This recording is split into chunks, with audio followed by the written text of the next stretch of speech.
నమస్తే వనితా హెల్ప్ లైన్కి స్వాగతం.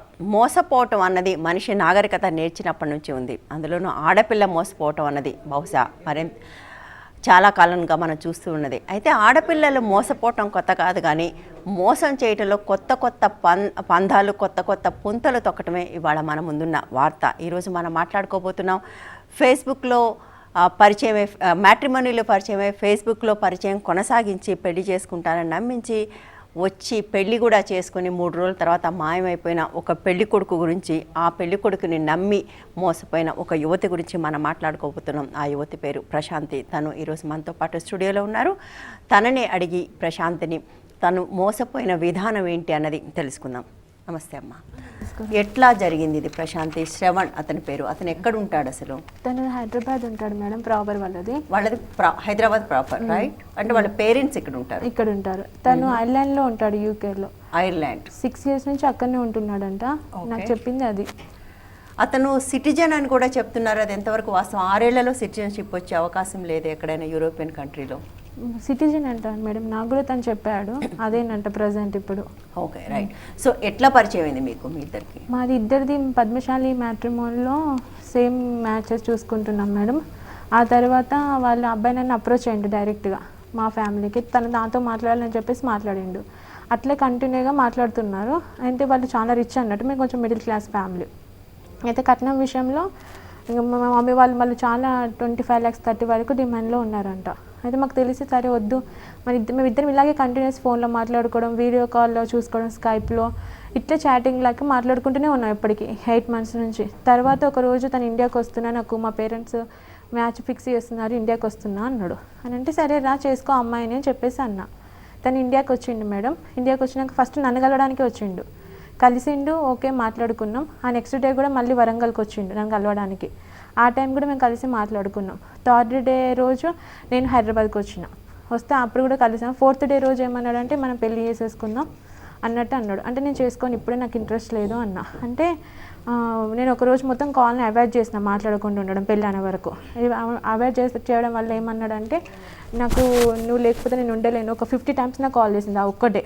50 సార్లు ఫోన్ చేసాను. నువ్వు లేకపోతే నేను ఉండలేను, ప్లీజ్ నా కాల్ ఎత్తాను, మెసేజెస్ కంటిన్యూస్గా వాట్సాప్లో. సరే అని చెప్పి కాల్ ఎత్తినాక మనం రేపు మ్యారేజ్ చేసుకుందాం, నాకు మా అమ్మ వాళ్ళు ఒక అమ్మాయిని మ్యాచ్ ఫిక్స్ చేస్తున్నారు అని చెప్పి ఒక అమ్మాయి ఫోటో నాకు పంపించిండు ఆ అమ్మాయిది. సరే ఓకే అన్నాక నేను వరంగల్కి వస్తే మ్యారేజ్ చేసుకుంటాను, నీకు ఓకేనా అన్నాడు. సరే వరంగల్కి వస్తే చేసుకుంటా, నేనైతే హైదరాబాద్కి వచ్చి పెళ్లి చేసుకోను అన్నా. సరే నేను వరంగల్కి వస్తున్నా అని చెప్పి నేను ఇప్పుడు హైదరాబాద్లో ఉన్నా, నాకన్నా ఫస్ట్ తనే వరంగల్కి వెళ్ళి ఉన్నాడు. అక్కడ ఉండి ఏమైంది నేను వరంగల్కి వచ్చినట్టు, ఇంకా హైదరాబాద్లో ఉన్నట్టు, నన్ను ఎందుకు రమ్మన్నావు ఇక్కడికి అన్నాడు. సరే వెళ్ళిపో అన్న. సరే నువ్వు ఎప్పుడు అవుతుంది వచ్చే వరకు అన్నాడు. నేను మధ్యాహ్నం అవుతుంది అని చెప్పేసి అన్న. మధ్యాహ్నం వరకు తను వెయిట్ చేసిండు మేడం. నేను వరంగల్కి వెళ్ళిన, ఇంట్లో రెడీ అయ్యి ఫ్రెండ్ పెళ్ళికి వెళ్తున్నా అని చెప్పేసి గోల్డ్ అవన్నీ వేసుకొని వెళ్ళాను వాళ్ళ ఇంటి పెళ్లి. ఇంట్లో ఎందుకు చెప్పలేదు నువ్వు? ఫ్రెండ్ పెళ్ళికి అని చెప్పాను. మీ ఇంట్లో నువ్వు పెళ్లి చేసుకోబోతున్నావు అన్న విషయం మీ ఇంట్లో ఎందుకు చెప్పలేదు? నాకు ఆల్రెడీ ఫస్ట్ మ్యారేజ్ అయింది మేడం, అది డైవర్స్ అయిపోయింది. నాకు 18 yearsకే పెళ్ళి అయింది, అది 6 monthsలో డైవర్స్ అయిపోయింది.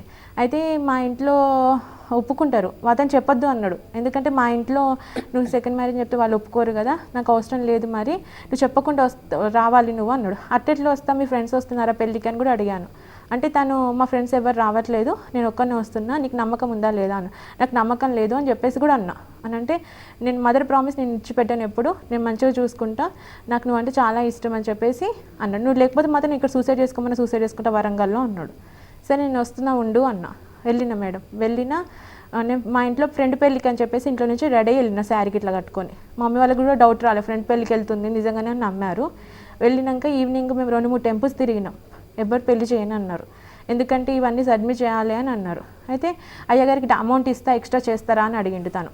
అని అంటే ఒక ప్లేస్లో చేస్తారు, అక్కడికి వెళ్ళి సంప్రదించండి, ఎర్రగట్టు కిడ్స్ కాలేజ్ దగ్గర వరంగల్, అక్కడికి వెళ్ళి సంప్రదించండి వాళ్ళు చేస్తారు అన్నాడు. అన్నాక అక్కడికి వెళ్ళినాం, తను కార్లో వెళ్ళాక అయ్యగారికి 15,000 ఎక్స్ట్రా ఇస్తే చేస్తా అన్నాడు. పెళ్ళి చేసిండు, మ్యారేజ్ చేసుకున్నాము. ఫ్రెండ్ వాళ్ళ ఇంటికి తీసుకెళ్ళి ఉంచుతా అన్నాడు ఫస్ట్. నేను రాను అన్న. అని అంటే సరే మా ఇంటికి వెళ్దామని చెప్పి నైట్ 1 గంటల రాత్రి వాళ్ళ ఇంటికి తీసుకెళ్ళిండు నన్ను. ఆ రోజు తీసుకెళ్ళాక వాళ్ళ పేరెంట్స్ నన్ను ఆ రోజు ఏమనలే మేడం. అబ్బాయి 3 days మాత్రం నాతో చాలా బాగున్నాడు, నన్ను ఒక్క బాధ కూడా పెట్టలేదు. 3 రోజు నన్ను బాగానే చూసుకున్నాడు. 3వ రోజు నుంచి మార్నింగ్ వాళ్ళ పేరెంట్స్ అంతా ఇంకా గొడవ స్టార్ట్ చేసి వాళ్ళ మదర్ ఫస్ట్ ముఖ్యంగా వాళ్ళ మమ్మీ వాళ్ళ అన్నయ్యలు గొడవ స్టార్ట్ చేసింది. మనకు వద్దు, ఈ అమ్మాయిని వదిలేస్తావా లేదా నువ్వు అని చెప్పేసి వాళ్ళు ఏడవడం లాంటివి చేసిండ్రు అతన్ని. అంటే నేను వదిలేయని తను డైరెక్ట్ చెప్పేసి అన్నాడు, మేము ఇంట్లో నుంచి వెళ్ళిపోతాం అని చెప్పేసి అన్నాడు. అన్నాక ఇంకా ఆటోమేటిక్గా వాళ్ళ మమ్మీ వాళ్ళు నేను చచ్చిపోతారా, నువ్వు అమ్మాయితో ఉంటా అని చెప్పేసి అంటే నేను అన్నా, ఎందుకు చచ్చిపోవడం, నన్ను 3 days మీరు నన్ను ఏం అనలే కదా, ఇప్పుడు ఎందుకు అంటున్నారు అని నేను అన్నా. అంటే నువ్వు ఎక్స్ట్రా మాట్లాడుతున్నావు అని చెప్పేసి మా యారాళ్ళు వచ్చి నా చెంప మించి ఒక్కటి కొట్టింది తన ముందే, అబ్బాయి ముందే. నువ్వు అతను ఆమెను ఎందుకు కొడుతున్నావు, కొట్టకొట్లా అని అన్నాడు. అన్నాక ఇంకా సరే కొట్టకన్నా కూడా ఆమె వినకుండా మా అత్తయ్య గిట్లా కొట్టడము కావాలంటే బెదిరించి లాంటివి నన్ను చేసిళ్ళు ఘోరంగా చేస్తే. తను 1 గంటల టైం ఎన్ని గంటలకు మేడం, 12:30 1 అవుతుంది టైంలో, నువ్వు ఇంట్లో నుంచి వెళ్ళిపో అన్నాను. నేను రేపు పొద్దున వచ్చి నేను తీసుకెళ్తా, ఎందుకంటే ఇక్కడ ఉంటే ఎక్కువ గొడవలు అవుతున్నాయి, ప్లీజ్ నువ్వు వెళ్ళవా అన్నాడు. అంటే నేను వెళ్ళను, నేను ఎందుకు వెళ్తాను, నేను పెళ్లి చేసుకున్నావు కదా, వెళ్తే ఇద్దరం కలిసి వెళ్దాందా నేను అన్నా. అని అంటే నేను బస్ స్టాప్లో డ్రాప్ చేస్తా ఉప్పల్లో, నువ్వు వెళ్ళేసి వరంగల్కి వెళ్ళు, రేపు మార్నింగ్ వస్తా అని అన్నాడు. నేను ఉప్పల్ బస్ స్టాప్లో వరకు నన్ను వచ్చింది మేడం, డ్రాప్ చేసిండు. వెళ్ళిన మా ఇంటికి వెళ్ళినాక మా పేరెంట్స్ కూడా నన్ను వద్దు అన్నారు, ఇంట్లోకి రావద్దు అన్నారు అనే విషయం నేను తనకి ఫోన్ చేసి చెప్పిన. అయితే సరే నేను వస్తున్నా మరి ఉండు అన్నాడు. అక్కడ ఇంటి దగ్గర 4 అవుతుంది అన్నాక వాళ్ళ వదినే ఫోన్ తీసుకుంది, ఎక్కడికి రాడు తను, నువ్వు మమ్మల్ని మర్చిపో అని అన్నాడు. అన్నాక తనకు ఒకసారి ఫోన్ ఇవ్వనంటే వాళ్ళ వదిన ఫోన్ ఇచ్చింది. అవును పుస్తకాలు మట్టలు తీసి మీ ఇంట్లోనే ఉండి, ఇంకా నాకు నీకు ఎలాంటి సంబంధం లేదు, నేను యూజ్ చేసుకోవడానికి పెళ్లి చేసుకున్నా అన్నాడు. అంటే నన్ను యూజ్ చేసుకోవడానికి పెళ్ళి ఎందుకు చేసుకున్నావు అని నేను అన్నా. అని అంటే నాకు అవసరం లేదు, నాకు ఇంకోసారి ఫోన్ చేయకు, నువ్వు ఫొటోస్ మొత్తం అవన్నీ డిలీట్ చేసేసి మర్చిపో, నన్ను మట్టలు పుస్తకాలు తీసేసి, ఆ పెళ్ళైన విషయం నీకు నాకే తెలుసు కదా, ఎవరికి తెలియదు కదా, మీ ఫ్యామిలీకి మా ఫ్యామిలీకే తెలుసు కదా, నన్ను మర్చిపో ఇంకా అని చెప్పేసి ఈజీగా ఫోన్ కట్ చేసి స్విచ్ ఆఫ్ చేసేసిన ఫోన్. నేను తెల్లారే అదే రోజు తెల్లారి నన్ను వదిలేసిన నైట్ అయింది కదా మేడం, నేను వెళ్ళి మార్నింగ్ 7 o'clock వాళ్ళ ఇంటికి వెళ్ళిన, హైదరాబాద్కి వచ్చిన. ఎల్బీ నగర్కి వెళ్తే ఇమ్మీడియట్లీ నన్ను కొట్టడానికి వచ్చిళ్ళు అంతా. అబ్బాయి లేడు, ఎక్కడో నాకు తెలియదు, వాళ్ళ ఫ్యామిలీ మొత్తం నన్ను ఫుల్ ఘోరంగా కొట్టిల్లు మేడం. నేను అప్పుడే 100కి సంప్రదించుతాను అనుకున్నా, కానీ ఆగిపోయినా. మా మమ్మీ ఏమన్నారంటే వద్దు మనకి ఎవ్వరు లేరు, పోలీస్ స్టేషన్లో హైదరాబాద్లో ఎందుకు, నువ్వు వచ్చేసే వరంగల్కి అని అన్నారు. అయితే నెక్స్ట్ డే మా ఫ్యామిలీ అంతా కలిసి మేము వెళ్ళినాం. మళ్ళీ మా మమ్మీ వాళ్ళని కూడా కొట్టడానికి వచ్చేళ్ళు వాళ్ళు. అయితే ఇదంతా కొట్టడానికి వస్తున్నారు కదా, మేము పోలీస్ స్టేషన్కి వెళ్తామని చెప్పి మా మామయ్య వాళ్ళు అక్కడ అన్నారు. అని అంటే వద్దు మేము వచ్చి మాట్లాడతాం, మీ ఇంటికి వెళ్ళండి మీరు అని వాళ్ళు అన్నారు. సరే 1-2 months వచ్చి మాట్లాడతారన్న హోప్స్తోనే ఉన్నా మేడం నేను. సరే వస్తాడు కావచ్చు అనుకున్నా. మధ్యాహ్నం ఒకసారి కాల్ చేసి ఇంకా నేను వస్తావా రావా, కాలింగ్ కార్డ్ నుంచి ఫోన్, అంటే ఫేస్బుక్ ఇప్పుడు అన్నీ డిలీట్ చేసి నెంబర్స్ అన్నీ మార్చుకున్నాడు మేడం. ఒకసారి మధ్యలో ఫోన్ చేసిండు కాలింగ్ కార్డు నుంచి. ఫోన్ చేసి ఏమన్నాడంటే, నాకు మర్చిపో అని చెప్పినా కదా, మా పేరెంట్స్ వాళ్ళ ఇంటికి ఎందుకు వెళ్తున్నారు, నన్ను మర్చిపో, నాకు నీకు ఎలాంటి సంబంధం లేదని చెప్పినా కదా, ఎందుకు నాకు మా పేరెంట్స్ వాళ్ళని అప్రోచ్ అవుతున్నారు, నేను యూజ్ చేసుకోవడానికి పెళ్లి చేసుకున్నా, ఆ యూజింగ్ అయిపోయింది, నాకు నువ్వు అవసరం లేదు అన్నట్టు మాట్లాడిండు తను. ఇంక నేను ఏమనలేదు, మీదంతా మీ పేరెంట్స్ చెప్తున్నారు అంటే, అవును మా పేరెంట్స్ నువ్వు అంటే ఇష్టం లేదు, నాకు నువ్వు అంటే ఇష్టమే, మా పేరెంట్స్కి ఇష్టం లేదు కాబట్టి నాకు కూడా నువ్వు ఇష్టం లేదు అన్నాడు ఒక మాట. సరే నేను చచ్చిపోతా అంటే, ఆ చచ్చిపో అన్నాడు ఈజీగా. చచ్చిపో అన్నాక నేను ఏం చేయాలి. సారీ ప్రశాంతి నవ్వుతున్నందుకు. అతను చచ్చిపోతానంటేనేమో మీరు పెళ్లి చేసుకున్నారు, మీరు చచ్చిపోతానంటే అతను చచ్చిపోమన్నాడు. అంటే ఏంటిది? చనిపో అన్నాడు మేడం. ఇంకా నేను సరే నేను మొత్తం ఇచ్చే చనిపోతాను అనేసి అంటే, వద్దు ఒక్కసారి నువ్వు మళ్ళీ మా పేరెంట్స్ని అప్రోచ్ అవ్వండి అని మళ్ళీ అన్నాడు. తను ఏమనుకున్నాడు, మళ్ళీ వాళ్ళ పేరెంట్స్ని అప్రోచ్ అయినాం. అప్రోచ్ అయితే ఈ టైంకి వస్తాం మేము వచ్చి మాట్లాడతాం అన్నారు. ఆ టైం కూడా రావట్లేదు. రాకపోతే నేను వరంగల్ పోలీస్ స్టేషన్స్లలో కంప్లైంట్ ఇచ్చిన మేడం. ఇప్పటి వరకు కూడా నవంబర్, డిసెంబర్, జనవరి, ఫిబ్రవరి ఇప్పటి వరకు కూడా వాళ్ళ ఫ్యామిలీని ఎవరు తీసుకొస్తలేరు, అరెస్ట్ చూపిస్తలేరు. ఏంటి సార్ ఫస్ట్ డే ఒకరోజు ఏమన్నాడు, అబ్బాయి ఫోన్లో మాట్లాడింది సార్తోని, ఈవెన్ పెళ్లి చేసుకున్నావు నువ్వు అంటే, చేసుకున్నా నా వైఫే సార్ అన్నాడు. ఎప్పుడు వస్తావు అంటే 25th వస్తా అన్నాడు. 25th వస్తాడంటే, అమ్మ మీరు వెళ్ళండి అన్నాడు. 25th నవంబర్కి నేను వెయిట్ చేసిన మేడం. మళ్ళీ 28th డేట్ చెప్పిండు. 28th కూడా నేను వెళ్ళాను అక్కడికి కూడా ఏం రెస్పాండ్ లేదు వాళ్ళది. నాకు ఒకరోజు అబ్బాయి ఫోన్ చేసిండు, నువ్వు ఎక్కడికి వెళ్ళినా నీకు న్యాయం జరగదు, ఆ పోలీసు వాళ్ళంతా నా హ్యాండ్ ఓవర్లోనే ఉన్నారు అన్నట్టు మాట్లాడిండు. నేను అక్కడికి వెళ్తే రియల్గా అలాగే ఉంది మేడం. ఇప్పటి వరకు కూడా వాళ్ళ ఫ్యామిలీని ఎవరిని తీసుకురాలేదు. సార్ మరి వస్తలేడు కదా అని అంటే, నైట్ మమ్మల్ని 8:30కి కేసు ఫైల్ చేయించారు బలవంతంగా. అయితే సార్ ఇట్లా డబ్బు విషయం అంటున్నారు సార్, అబ్బాయి మీకు డబ్బు పోసినా అన్న విషయం అంటున్నారు సార్ అని అంటే, అబ్బాయితో ఫోన్లో మాట్లాడండి, నాకు డబ్బు పోసినా అన్నవారు నువ్వు అని అంటే, లేదు సార్ నేను అమ్మాయికి ఫోన్ చేసినాక నేను అనలేదు సార్ అన్నాడు. అన్నాక నువ్వు అనలేదా అని చెప్పి నేను మాట్లాడినా మేడం. అంటే అన్న అన్నాడు. అంతే ఫోన్ పెట్టేసిండు. పెట్టేసి మరి ఎప్పుడు వస్తావు నువ్వు అంటే, నేను 9th వస్తా సార్ డిసెంబర్లో అన్నాడు. డిసెంబర్ 9th వరకు వెయిట్ చేస్తావమ్మా అన్నాడు.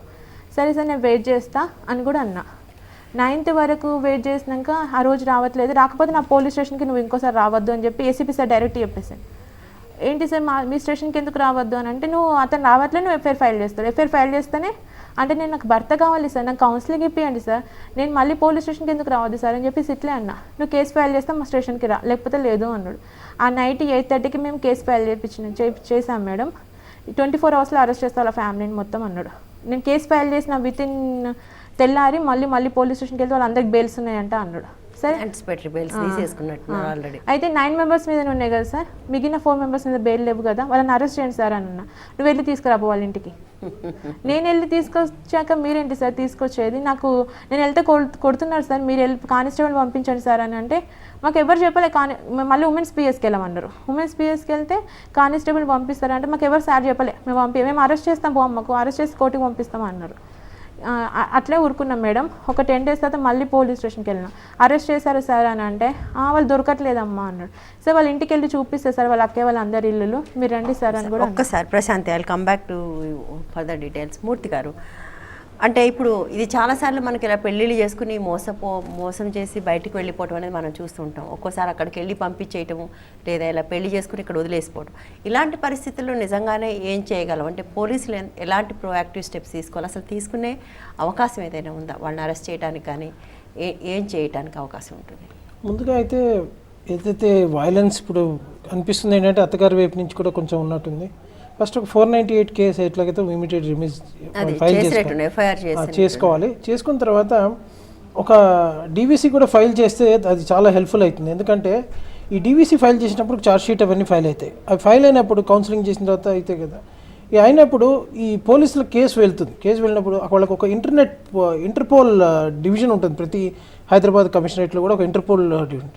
వీళ్ళు దానికి ఇన్ఫామ్ చేస్తారు. వాళ్ళకి ఇన్ఫామ్ చేస్తే ఈ క్యాండిడేట్ ఎక్కడ ఉన్నాడు వాళ్ళకి ఈ ఇంటర్పోల్ ద్వారా అక్కడున్న పోలీస్కి ఇక్కడున్న పోలీస్కి కమ్యూనికేషన్ మొదలవుతుంది. సో మన ఇండియాను వదిలేసేయండి, కానీ ఇంటర్పోల్ ఏదైతే యాక్ట్ చేస్తుందో మచ్ ఫాస్ట్ యాక్ట్ చేస్తుంది. ఎందుకంటే వాళ్ళు టైం టు టైం ఆ క్యాండిడేట్ ఎక్కడెక్కడ తిరుగుతున్నారు అవన్నీ కూడా అవి ట్రేస్ చేస్తూ ఉంటారు వాళ్ళు. బట్ యాక్చువల్లీ మనకు తెలిసిన సమాచారం ప్రకారం 498 అసలు ఇంటర్పోల్ దాన్ని ఎంటర్టైన్ చేయట్లేదు అనేది, ఓన్లీ చీటింగ్ ఆస్పెక్ట్ అందులో ఉంటే, అంటే ఇక్కడ కూడా పోలీసులు తెలివిగా ఉండటం, పోలీసులు విక్టిమ్కి మద్దతుగా ఉండటం, ఈ రెండు అవసరం. అంటే వాళ్ళందులో చీటింగ్ అనేది 420 యాడ్ చేసినప్పుడు మాత్రమే ఇంటర్పోల్ అనేది దీంట్లో యాక్ట్ చేస్తుంది. బట్ ఆ సంగతి తెలిసిన పోలీసులే అంటే మనం ఎఫ్ఐఆర్ సపరేట్గా ఒకవేళ దాంట్లో ఇంక్లూడ్ అవ్వకపోతే మనం సపరేట్గా దాన్ని 420 కేసు కింద దాన్ని రిజిస్టర్ చేసుకొని దాన్ని ఫాలోఅప్ చేసుకుంటూ ఉండాలి. దాన్ని ఫాలోఅప్ చేసుకొని అదేవిధంగా ఈ కంట్రీకి ఆ కంట్రీకి సోషల్ సెక్యూరిటీ రెస్పాన్సిబిలిటీ ఏదైతే అండర్స్టాండింగ్ ఉందో అది ఒకసారి స్టడీ చేసి ఆ పర్టికులర్ కంట్రీకి ఏదైతే ఇంటర్నేషనల్ అండర్స్టాండింగ్ ఉందో అది చేసుకొని దాన్ని ప్రొవోక్ చేసుకుంటే ఆటోమేటిక్గా మీకు ఈ పర్టికులర్ కానీ ఏ విధంగా అయితే తను ఇప్పటిదాకా పోలీస్ స్టేషన్ అప్రోచ్ అవుతుంది, ఏసీపీ లెవెల్ దాకా మాట్లాడుతుందో, నేను అనేది ఏంటంటే హయ్యర్ ఫారంకి వెళ్ళండి, అంటే కమిషనర్ దగ్గరికి వెళ్ళండి, డీజీపీ దగ్గరికి వెళ్ళండి. And when you go to the DGP or commissioner right, see that they are also going to explain. అంటే ఏంటంటే వాళ్ళ దగ్గర ఈ మీడియాని ఏదైతే పబ్లిసిటీ తను ప్రస్తుతానికి ఉపయోగిస్తుందో ఆ పబ్లిసిటీని ఉపయోగిస్తే ఆటోమేటిక్గా they are responsible to answer tomorrow, not only to them, because when they answer to them they state government ఆటోమేటిక్గా దిగి వస్తుంది. కాబట్టి ఇట్లాంటి విషయాల్లో వెరీ స్పెసిఫిక్గా ఇవి చాలా రెగ్యులర్గా జరుగుతున్నాయి ఈ విషయాలు. నేను ఈ మధ్య చాలా 4-5 కేసులు ఇట్లాంటివి చూశాను. వెంటనే ఇంటర్పోల్ని ఫస్ట్ అలర్ట్ చేయాలండి. ఇంటర్పోల్ని అలర్ట్ చేస్తే మీకు స్టేట్ గవర్నమెంట్ ఫోర్స్ ఉపయోగిస్తే ఆటోమేటిక్గా ఆ క్యాండిడేట్ని ఇండియా కూడా తీసుకురావచ్చే అవకాశం చాలా ఎక్కువ ఉంది. బట్ కానీ స్టేట్ గవర్నమెంట్లు పోలీసులు తమకున్న శక్తిని వీటన్నిటిని ఆడపిల్లల కోసం వాడతారా అన్నదే మన ముందున్న పెద్ద ప్రశ్న. ఎందుకంటే ఇవాళ చాలామంది ఆడపిల్లలు ఇలా మోసపోయిన వాళ్ళు తిరుగుతూ ఉన్నారు పోలీస్ స్టేషన్ చుట్టూ. నిజానికి మీరు అన్నట్టుగా దాన్ని అప్స్కేల్ చేయాలి, ఇంటర్పోల్కి చీటింగ్ యాడ్ చేయాలి. చీటింగ్ యాడ్ అయితేనే అది అప్స్కేల్ అవుతుంది. బట్ అదేమి జరుగుతున్నట్టుగా అనిపించట్లేదు. మల్టిపుల్ కేసెస్ వేయాలండి. ఈ టైంలో మల్టిపుల్ కేసెస్ వేసి వాళ్ళని ఫస్ట్ నా ఆస్తి నాకు రావాలి, నాకు కాంజుగల్ రైట్స్ అన్నీ వేయాలి. మల్టిపుల్ కేసెస్ వేసుకొని ధైర్యంగా నిలబడాలి. తను వెరీ స్పెసిఫిక్గా డిస్ట్రిక్ట్ లీగల్ సర్వీస్ అథారిటీ దగ్గరికి వెళ్తే వాళ్ళు చక్కగా మీకు గైడ్ చేస్తారు. మీకు మనీతో కూడా అంత అవసరం కూడా ఉండదు, చక్కగా గైడ్ చేస్తారు, వాళ్ళు సపోర్ట్ చేస్తారు ఇట్లాంటి విషయాల్లో. కాబట్టి డిస్ట్రిక్ట్ లీగల్ సర్వీస్ అథారిటీకి వెళ్ళి మల్టిపుల్ కేసెస్ ఫైల్ చేసుకొని ఆటోమేటిక్గా అతను ఇండియా రాకుండా ఉండడు. ఈ పర్టికులర్ పర్సన్ ఏదైతే A1 ఉంటాడో, A2, A3, A4 అందరినీ పార్టీ చేయండి. రేపు పొద్దున కంపల్సరీ వీళ్ళంతా రెగ్యులర్గా కోర్టుకు రావాల్సి వస్తుంది. తను వరంగల్లో పెళ్లి చేసుకున్నారు, తను ఉండేది కూడా వరంగల్లో, కాబట్టి ఈవిడికి ఇబ్బంది ఏమి ఉండదు, కానీ వాళ్ళకి ఇబ్బంది ఉంటుంది. ఈ యాంటిసిపేటరీ బెయిల్ అంటారా, అది లోవర్ కోర్టులో ఇచ్చి ఉంటారు, హయ్యర్ కోర్టులో మళ్ళీ దాన్ని వేసుకోవచ్చు. కాబట్టి దాన్ని స్క్వాష్ చేసుకుంటూ పోతే ఆటోమేటిక్గా దీంట్లో ధైర్యంగా కొంచెం పోరాటం చేయాలి. కానీ అదేవిధంగా మల్టిపుల్ కేసు వేసుకొని రెడ్ అలర్ట్ చేసుకుంటే తనకి తొందరగా న్యాయం చేకూరుతుంది. జరిగే అవకాశం ఉంటుంది. మళ్ళీ వస్తాను నేను. ఇప్పుడు మీరు A1 A2 అందరి పేర్లు కూడా అందులో ఇంక్లూడ్ చేశారు. మీరు ఎంతమంది పేర్లు ఇంక్లూడ్ చేశారు ఎఫ్ఐఆర్లో? 14 మెంబర్స్ మేడం. 14 మెంబర్స్. బట్ అందరూ కూడా ఆల్మోస్ట్ అందరూ బెయిల్స్ తెచ్చుకున్నారు. అందరు యాంటిసిపేటరీ బెయిల్స్ తెచ్చుకున్నారు. నెక్స్ట్ మంత్ తన మ్యారేజ్ మేడం అబ్బాయిది. ఓకే. అది ఆపండి సార్ అని చెప్పి నేను సిఏ సార్ దగ్గరికి వెళ్ళాను, వేడుకున్నాను. సార్ కాలు మొక్కుతా తన పెళ్లి సార్ అని అంటే, పెళ్లి చేసుకున్నాక ఇంకో కేసు పెడదాం. అట్లా కుదరదమ్మా. మీరు హైయర్ ఫోరంకి వెళ్ళండి, డైరెక్ట్గా కోర్టులో ఫైల్ చేసుకోండి. మీరు అపీలు ఛార్జ్ షీట్ లేకపోయినా జడ్జి గారు వింటారు. ఛార్జ్ షీట్ మీకు ఉన్నా లేకపోయినా అవసరం లేదు. మన కోర్టులో కేసులో వెంటనే ఆ జడ్జి గారు ఆ పోలీస్ స్టేషన్ ఎస్సీ అని పిలుస్తారు. పిలిచి ఇమీడియట్గా ఛార్జ్ షీట్ ఫైల్ చేయాలి. ఎందుకంటే there is going to be a marriage. మీరు some kind of small evidence చూపించాలి. నెక్స్ట్ మంత్ మ్యారేజ్ ఉందని చెప్పి ఒక స్మాల్ ఎవిడెన్స్ చూపిస్తే జడ్జి గారు మీకు తప్పకుండా హెల్ప్ చేస్తారు. ప్రోబానో ఇష్యూగా తీసుకొని దాన్ని వాళ్ళు ఇన్స్ట్రక్షన్స్ ఇచ్చి ఇట్లాంటి జరగకుండా చూడకూడదని ఆ సీఏకే రెస్పాన్సిబిలిటీ ఇస్తారు వాళ్ళకి. రైట్. యాక్చువల్లీ ఐ థింక్ మీరు పోలీస్ స్టేషన్ల దగ్గరే కాకుండా కోర్టుకు కూడా వెళ్ళాల్సి, ఇమీడియట్ కోర్టుకి వెళ్ళిపోండి, డైరెక్ట్గా కోర్టుకు వెళ్ళిపోండి. అవసరం అయితే వెంటనే ఉంది. ఎందుకంటే ఆన్ ఎమర్జెన్సీ అతని పెళ్లి నెక్స్ట్ మంత్ అని మీకు ఎలా తెలుసు? వాళ్ళ ఫ్రెండ్ నాకు ఫోన్ చేశాడు మేడం, ఐర్లాండ్ నుంచి ఫోన్ చేసి. వాళ్ళ ఫ్రెండ్ మీకు ఎలా కాంటాక్ట్లోకి వచ్చారు? మేము ఫేస్బుక్స్ ఒక రోజు లాగిన్ అయి పెట్టిండు, అందులో మేము కాంటాక్ట్ అయ్యాం కొంతమంది నేమ్స్ని. అందులో ఒక ఫ్రెండ్ నాకు ఫోన్ చేసి చెప్పి నెక్స్ట్ మంత్ తన పెళ్ళి మీరు ఆపుకోండి, హైదరాబాద్ అమ్మాయి తనది అని. నేను ఇదే విషయం వెళ్ళి సిఎస్ఆర్తో చెప్పిన. సార్ నెక్స్ట్ మంత్ పెళ్ళి ఎక్కడ? ఇక్కడ ఐర్లాండ్లో జరగబోతుందా? హైదరాబాద్ అమ్మాయి తను, ఐర్లాండ్లోనే ఉంటుంది, ఐర్లాండ్లో మ్యారేజ్. అందుకే తనని ఇండియాకి రప్పించని ఇదంతా చేస్తున్నా. పెళ్ళి అక్కడ జరగబోతుంది, అక్కడ జరిగిపోతుంది. Oh my god. మీరు ఇంటర్పోల్కి ఎల్ఓసి పంపించిన అని మాకు అబద్ధం చెప్పింది మేడం సార్ సిఐ. నిన్న మేడం అడిగితే నేను పంపించలే, పాస్పోర్ట్ డీటెయిల్స్ నాకు తెలియదు అన్నాడు. అమ్మా నువ్వు ఇక్కడ commissioner, Hyderabad police commissionerate, DGP office కూడా వెళ్ళిన, జాయింట్ కమిషనర్ హైదరాబాద్లో డీజీపీ హైదరాబాద్ డీజీపీ సార్ దగ్గరికి వెళ్ళిన జనవరి. సార్ నాకు న్యాయం జరగట్లే, నేను పోలీస్ స్టేషన్ చుట్టూ కమిషనర్ ఆఫీస్కి ఇవన్నీ తిరిగినా, నాకు ప్లీజ్ సార్ న్యాయం చేయండి అని అంటే, మీరు ఒక్కసారి సీఏ ఆఫీస్కి వెళ్ళండి అమ్మా, నేను వరంగల్కి చెప్తాను, మీరు వెళ్ళాక న్యాయం జరుగుతుంది, మేము చెప్పినాక వేరే ఉంటుంది యాక్షన్ అన్నాడు. అక్కడికి వెళ్ళినాక సార్ ఏం కావాలమ్మా నీకు అన్నాడు. నాకు నా భర్త కావాలి సార్ అన్న. నెక్స్ట్ మంత్ తన పెళ్ళి సార్ అని అంటే, నువ్వు నాకు పాస్పోర్ట్ వీసా ఇప్పించి ఇవ్వు, నేను న్యాయం పట్టుకొచ్చి ఇస్తా అన్నాడు. నేను ఎట్లా ఇప్పిస్తే సార్ పాస్పోర్ట్ వీసా అన్నాక, నేను విషయం పై ఆఫీసర్స్ చెప్తా అంటే చెప్పుకో అన్నాడు. నేను పెళ్లి చేసుకుంటున్నారు సార్, అదే నా ఆపండి అని అన్నా. చేసుకున్నాక ఇంకో కేసు పెడదాం అని అన్నాడు. ఈ విషయంలో ఏం చేయాలంటే అమ్మ, మీరు కోర్టుకి అప్రోచ్ అయిపోయి డైరెక్ట్గా కోర్టుని అప్రోచ్ అయ్యి ఇదేది జరుగుతుందో ఫ్యాక్ట్స్ అన్ని డీజీపీ గారికి అప్రోచ్ అయినప్పుడు ఇవన్నీ మొత్తం టైమ్స్ ఫ్యాక్ట్స్ పెడితే ఆటోమేటిక్గా కోర్టు వాళ్ళకి అక్షింతలు ఇస్తుంది, వేసి వాళ్ళు మీకు న్యాయం చేసేలాగా చేస్తారు. కానీ డైరెక్ట్గా మీరు కోర్టుకు వెళ్ళండి. ఇక పోలీస్ స్టేషన్ చుట్టూ ఈ పోలీసుల చుట్టూ తిరగటం కన్నా డైరెక్ట్గా మీరు కోర్టుకు వెళ్ళి దాన్ని ఫైల్ చేసుకోండి. మీరు ఫైల్ చేసుకుంటే డిస్ట్రిక్ట్ లీగల్ సర్వీస్ అథారిటీ అని ఉంటుంది ప్రతి చోట, మీకు వరంగల్ డిస్ట్రిక్ట్లో కూడా ఉంది. అక్కడికి వెళ్ళి వాళ్ళని హెల్ప్ చేయమని చెప్పండి. తప్పకుండా ఎవరైతే డిస్ట్రిక్ట్ లీగల్ సర్వీస్ అథారిటీ వాళ్ళు ఉంటారో వాళ్ళు ఒక జడ్జి, వాళ్ళు అంటే వాళ్ళొక జడ్జి స్టాటస్ ఉన్న వాళ్ళు తప్పకుండా మీకు హెల్ప్ చేస్తారు. ఇమీడియట్గా కోర్టులో ఫైల్ చేసుకొని యాక్షన్ తీసుకోమని చెప్పండి. కోర్టు డైరెక్షన్స్ ఇస్తుంది. ఆటోమేటిక్గా డీజీపీ గారేంటి లేకపోతే మన సిఐ గారైనా ఎవరైనా దానికి కోర్టు ముందు వాళ్ళు హాజరుపరచాల్సి వస్తుంది. కాబట్టి మీరు డైరెక్షన్స్ తీసుకొని వెంటనే వాళ్ళ హెల్ప్ తీసుకుంటే మీకు న్యాయం 100% చేకూరుతుందమ్మా. మీరు అతను ఏ అమ్మాయిని అయితే పెళ్లి చేసుకోబోతున్నాడో ఆ అమ్మాయిని ఏమైనా కాంటాక్ట్ చేసే ప్రయత్నం చేశారా మీరు? మాకు దొరకట్లేదు మేడం. నేను కాంటాక్ట్ నెంబర్స్ దొరకబట్టుకుంటుంటే చేంజ్ చేస్తున్నాడు మేడం. నాకు దొరికి ఇతను కాదు ఆ అమ్మాయిని, ఆ అమ్మాయి నెంబర్ నాకు దొరకలేదు మేడం, తెలియదు. అమ్మాయి నాకు హస్బెండ్ రావాలి మేడం ఇండియాకి. తను ఎందుకు నన్ను పెళ్లి చేసుకుని యూజ్ చేసుకున్నాడు. ఒక పని చేయండి అమ్మా, మీరు పేపర్లో అక్కడ అడ్వర్టైజ్మెంట్ ఇవ్వగలిగితే పరిస్థితి ఎవరైనా డోనర్స్ ఉంటారు, ఇంటర్నేషనల్ డోనర్స్ ఉంటారమ్మా, డోనర్స్ హెల్ప్ తీసుకోవచ్చు మీరు. అట్లా అక్కడ సోషల్ ఆర్గనైజేషన్స్, ఫౌండేషన్స్ ఉంటాయి, ట్రస్ట్ లాగా మనకి ఇక్కడైతే ఎన్జిఓస్ ఉన్నాయో వాళ్ళకి మీరు ఇన్ఫార్మ్ చేస్తే వాళ్ళు అక్కడ లోకల్ అడ్వర్టైజ్మెంట్ ఇస్తారు. ఇండియాలో కూడా అడ్వర్టైజ్మెంట్ ఇచ్చి మీకు ఫస్ట్ ఒక పబ్లిక్ అవేర్నెస్ తీసుకొస్తారు. అది కూడా మీడియాని ఎలాగో మీరు ఉపయోగించుకుంటున్నారు కాబట్టి. అదే కాకుండా మీరు ఇలా కూడా ఒక విధంగా చేస్తే మీకు న్యాయం చేకూరుతుంది. వెంటనే ఫస్ట్ కోర్టుకి వెళ్ళారంటే ఈ ఉన్న మిగతా 14 మంది అయితే యాంటిసిపేటరీ బిల్ తీసుకున్నారో అది స్క్వాష్ అయిపోతుందమ్మా.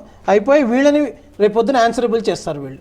ఐ థింక్ మూర్తి గారు మీరు మంచి సజెషన్ ఇచ్చారండి. You should trained contact people in Ireland. ఐర్లాండ్లో ఉన్న వాళ్ళని కాంటాక్ట్ చేయడానికి ట్రై చేయండి. ఐర్లాండ్లో ఉన్న టీవీ స్టేషన్స్ని కాంటాక్ట్ చేయడానికి ట్రై చేయండి. సో వాళ్ళకి మీరు ఈ కథనం చెప్పడం ద్వారా అక్కడ ప్రసారం అయితే అక్కడ మీకు ఈ విషయం బయటకు వస్తే ప్రెషర్ బిల్డ్ అయ్యే అవకాశం ఉంది. I will come back to you.